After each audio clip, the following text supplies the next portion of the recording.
Hello! Aujourd'hui, j'ai le plaisir de vous faire redécouvrir le 45e président des États-Unis, Donald Trump.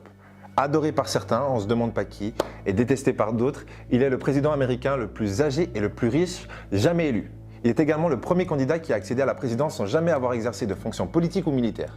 Mais bon, assez parlé, on découvre sans plus attendre les 10 conseils pour réussir de Donald Trump.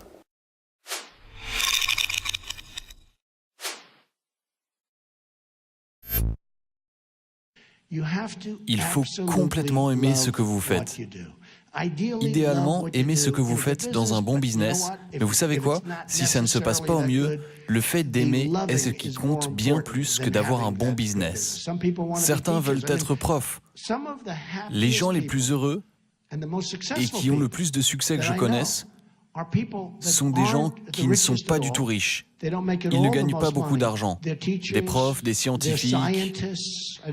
Je connais des scientifiques qui n'ont qu'une hâte, c'est d'aller travailler. Ils ne peuvent pas attendre. Des policiers. Vous savez que je trouve qu'on manque terriblement de respect aux policiers.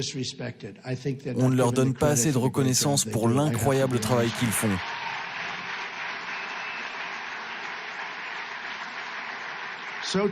C'est vrai.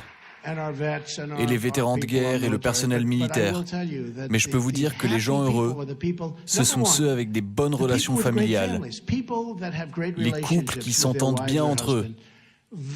C'est très important pour atteindre le succès.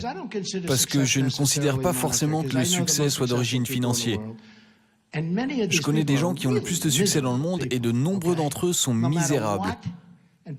Et je fais peut-être partie de cette catégorie, mais je suis assez heureux. Au moins, je suis content.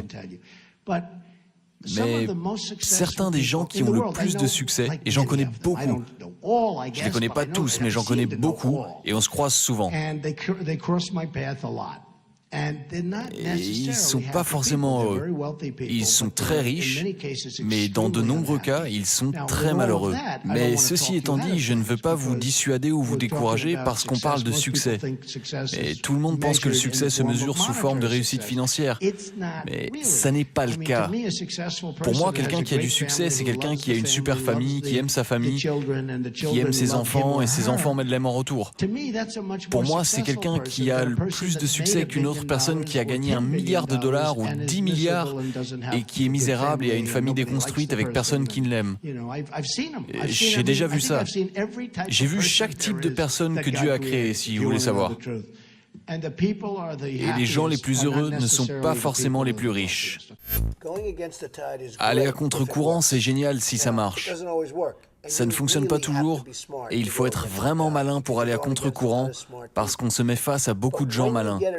Mais quand on y arrive, c'est encore mieux. Que ce soit Microsoft ou Google, plein de gens qui ont vraiment réussi sont allés à contre-courant. Il faut être très confiant. Il faut être la bonne personne. Peu de gens y arrivent, mais quand on y arrive, c'est génial. C'est pareil dans l'immobilier. Tu vas à contre-courant. Les gens vendent, tu achètes. Le courant change. Et au passage, là, c'est le meilleur moment pour aller à contre-courant. Eh bien, je pense que l'autodiscipline s'apprend. Je pense qu'on peut vraiment s'apprendre l'autodiscipline. Si on veut quelque chose assez fort, on se disciplinera sûrement pour l'avoir. Si vous voulez être un bon athlète, il faut travailler dur. Si vous voulez être un bon businessman, il faut travailler dur. C'est la même chose, juste un type de travail différent. Mais l'autodiscipline est très importante quand on veut avoir du succès. Et il faut en avoir. Et si on n'en a pas, il y a des grandes chances qu'on n'ait pas de succès. Il ne faut jamais abandonner. Jamais. Vous allez être tellement prêt. Mon père m'a raconté une histoire. Il trouvait ça drôle, mais moi je voyais ça plus comme une leçon. Lui, il voyait ça comme un truc drôle. C'était à propos d'un homme qui aimait le business du coca. Il aimait le soda. C'est ce qu'il aimait. C'est marrant comme les gens aiment plein de trucs différents. Regardez ces génies-là, par exemple. Les directeurs de vos écoles. On préfère ça à la politique, non? Parce que la politique, berk. Donc, ce qu'il se passe, c'est qu'il aime le business du soda et il a fondé une compagnie qui s'appelle 3UP. Et mon père, en racontant cette histoire, il rigolait. Mais j'écoutais en me disant, c'est une leçon, faut pas rire. Donc il a commencé sa société, 3UP, et ça n'a pas marché. Donc il a fermé boutique, ça s'est planté, il n'a pas voulu abandonner, donc il en a créé une autre. 4 up, puis 5 up, puis 6 up. Et ça n'arrêtait pas de tomber à l'eau. Puis finalement, après autant d'échecs, il s'est résolu à abandonner. Et mon père me disait, s'il avait travaillé un tout petit peu plus dur, juste un petit peu, il aurait eu 7 up. Et ça aurait été un succès incroyable. Et je rigole parce que je pense à mon père qui me raconte cette histoire. On avait des points de vue différents et l'image que j'en avais, c'était juste qu'il ne fallait jamais, jamais abandonner. Il faut raser ce bâtiment vite, ok? Vite. Combien de temps? Février. Ou avant, non? Ou avant, oui. Les gens se satisfont de la médiocrité pour une seule raison. Ils sont feignants. Je vois ça tout le temps. Les gens font quelque chose, mais ils ne veulent pas s'investir complètement. Ils savent que ça ne va pas être fou, ce sera peut-être bien, peut-être sympa, mais ce ne sera pas fou. Donc ils se contentent de la médiocrité. Ils sont feignants.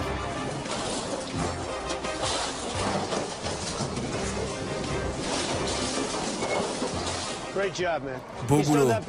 Il a fait ça avant, non? Il voulait que je le fasse.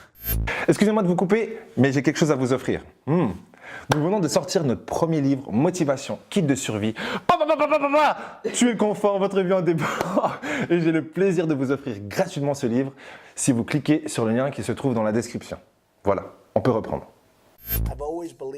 J'ai toujours cru en la pensée positive. En même temps, je ne veux pas vous tromper.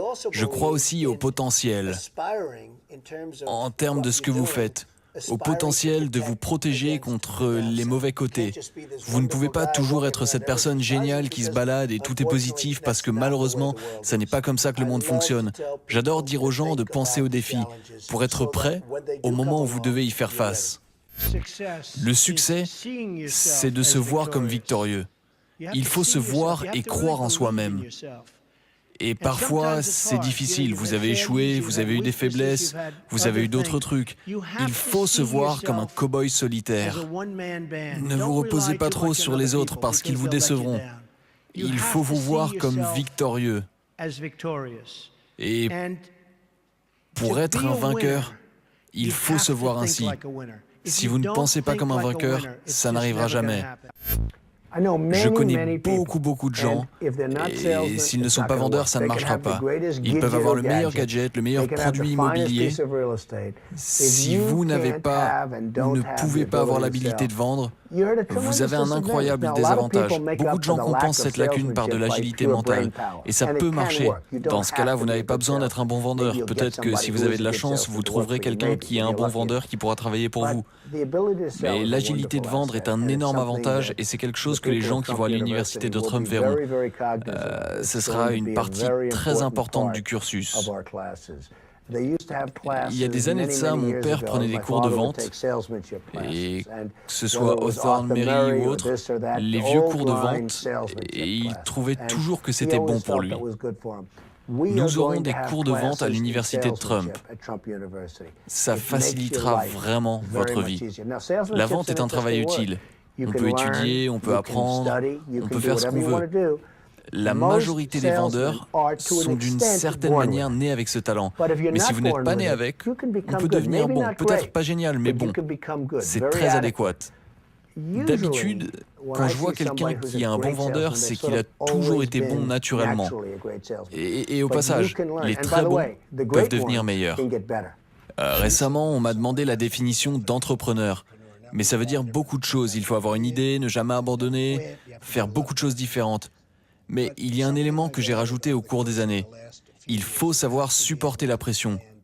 Je connais beaucoup de gens qui sont très malins, qui ont des super idées, tout va bien, mais ils ne tiennent pas sous la pression.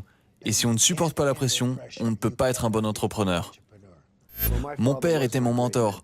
Il était mon ami et mon mentor et j'ai appris beaucoup juste en étant assis sur ses genoux.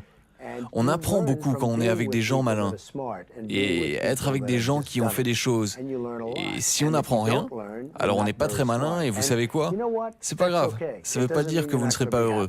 Ça veut dire que vous n'aurez pas beaucoup de succès.